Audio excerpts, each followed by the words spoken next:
Hi guys, welcome back to another column here. Mike Dawes here at Guitar World headquarters in New York. It's great to be back.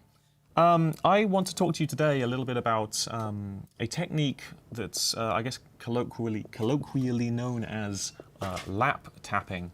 And this is a technique that I kind of stumbled across when I accidentally discovered that my mother had dropped my Les Paul and the headstock had fallen off.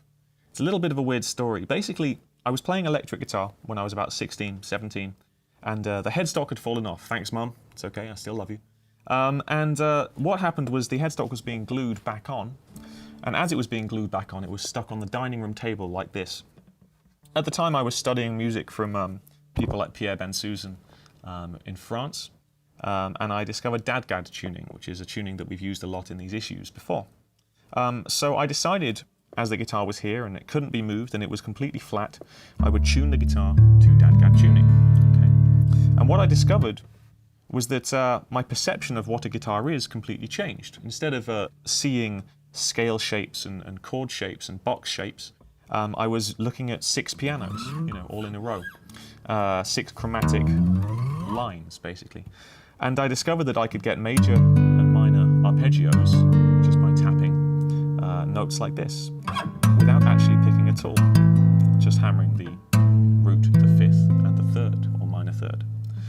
And soon after this, I started creating pieces of music played in this style, where the left hand was playing the bass and the right hand was playing the lead lines, just like you would on a piano piece. In fact, I played keyboard at school, so maybe that's where that came from. And I do want to give a shout out to the wonderful Mr. Eric Mongrain, or if I pronounce this correctly, Eric Mongrain. I hope. I'm sorry, I'm not French. My girlfriend is French and she hates it whenever I try and speak French. He's a wonderful French-Canadian guitarist, a good friend of mine who is known for playing in this style. And after I figured this stuff out, I hit a few open mic nights, got turned onto his music, and he does some amazing stuff in this style. So if you're interested in learning more beyond this column about this style, do check out Eric Mongrain on YouTube. All right, let's get stuck in. Let me show you how this kind of thing works. All right, here we go. Okay, so the first thing I did when I was experimenting with this style is I figured out major and minor arpeggios, just like this. We're on the 5th fret right here. If I tap this bottom string, which again we're tuned to dadgad, I'm going to get this G note. That's going to be the root of our chord. If I tap the 5th above on the same fret, I get a nice power chord. And then if I hop over the D string here, so ignore the D string, go straight for the G string on fret 4. So 5, 5, 4, we have root, 5th, and 3rd, okay? Now, you'll notice that I'm using my thumb just here to sort of help with some leverage, help with the power. I rest my thumb just below where I'm playing on the back of the neck, and that really helps with accuracy in the same way that you would rest your thumb on the top of the neck if you were doing sort of some Van Halen tapping stuff. Okay, so rest the thumb, that'll help with the power. At first, your muscles will start to hurt a little bit, but you will get used to it, and it does help to have a very low action for this, of course, especially for this next chord, because if I'm going to flatten the 3rd to make a minor chord, okay, so moving the G string note down to the 3rd fret, I'm going to need to use my pinky. So that's tapping on an acoustic guitar with your pinky. It's not the easiest thing in the world, but you will get used to it, okay? So I want you to try this example. We're going to be doing a G, an A, and a B minor, okay? Here we go.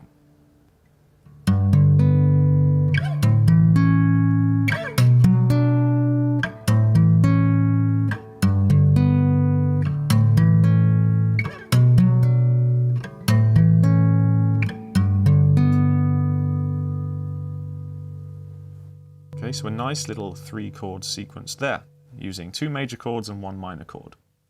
Now, much like on a piano, the left hand would be doing this kind of chord stuff. So we're going to stick to that sort of basic piano philosophy and create some trebly stuff, some melodic stuff with this hand, with the right hand, okay?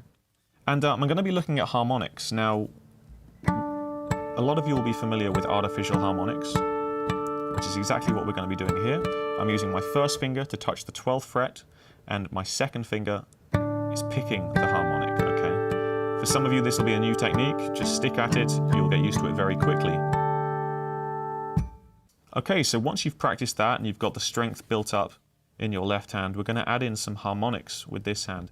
Much like on a piano, the left hand would handle the bass and the right hand would handle the melody. So that's what we're going to do now with some harmonics.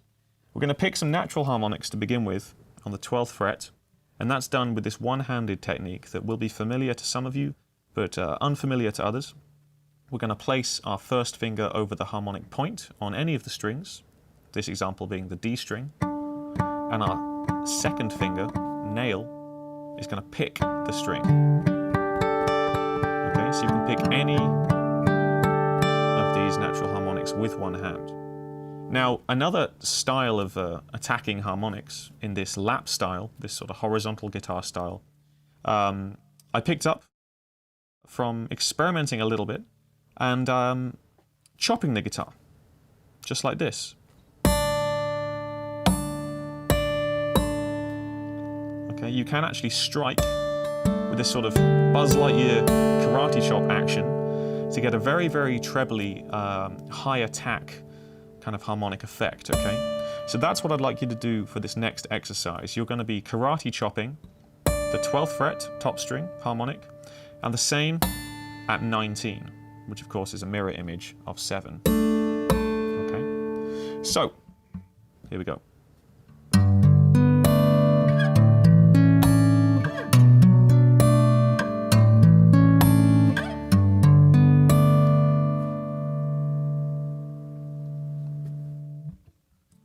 Okay, once you're comfortable with that, we're going to play this pattern based around the G chord, hammering onto the strings and pulling off the A string and D string. Okay. Practice that until you're comfortable with it. Then we're going to add in some harmonics and create a nice little melody.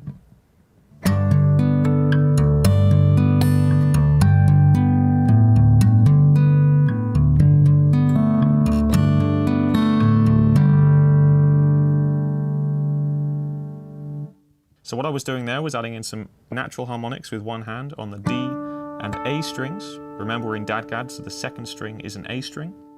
I was doing the little karate chops on 12 and 19.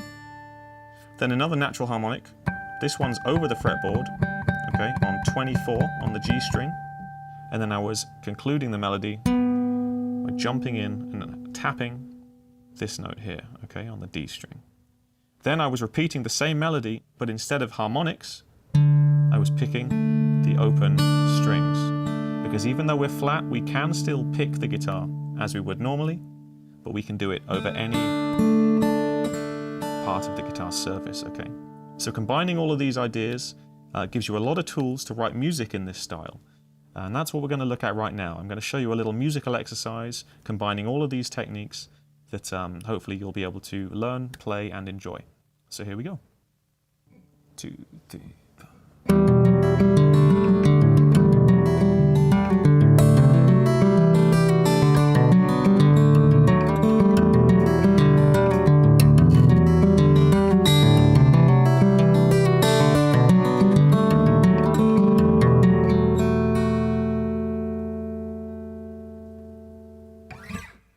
Okay, let's take a look at what was going on right there.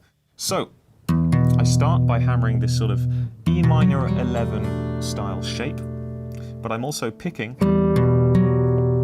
the G string to begin, okay? So I'm hammering the second fret notes with the left hand, picking the G string at the same time as that first note, and then tapping that F sharp, okay? Then the left hand is coming over to help with the melody, okay? You don't just have to play bass and melody in the two different hands, you can combine. Okay, filling the space there with another picked G string, and then pulling off that F sharp before pulling off that top string note, and maybe even getting the A string as a little ghost note as well. Okay. This pattern repeats. The last note becomes one of these little ninja chop harmonics over at the 12th fret, okay? Then we're going to move to this sort of C add 9 kind of shape. Same pattern as before, except some of the frets change. Instead of hammering 2-2, we're hammering 3-2 on the A string and D string, and the little run at the end is 5-4-0, and then 5 again, this time on the A string, okay? Then we have this sort of G add 9 with a B and a bass kind of chord.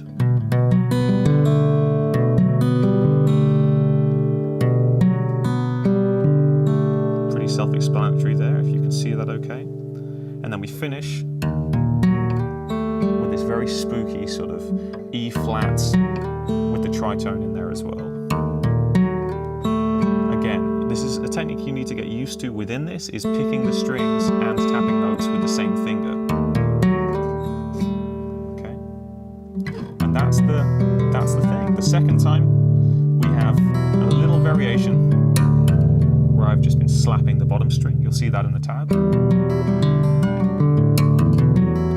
Then we have this octave slide where I'm tapping 2 notes, okay, at the same time on the same fret. Now this is something about an open guitar tuning that's very, very handy, is that as opposed to Van Halen style tapping when you're tapping horizontally all over the guitar neck, you can do octaves and fifths. I think we've talked about this in a previous column as well. So here I have 2 octaves on the D strings, sliding down to fret 4 from fret 5 and pulling off, okay? At the end I just concluded with a sort of E minor 11 thing with another F sharp on the top there, okay? So guys, good luck with that. I hope that's useful for you. Please do check it out. I mean, this really helped me with the sort of changing my approach to how I perceive the guitar, you know, looking at it as 6 lines rather than box shapes. I think that's as much of a valuable lesson from this. So, I will sign off now. It's been a pleasure to see you again, and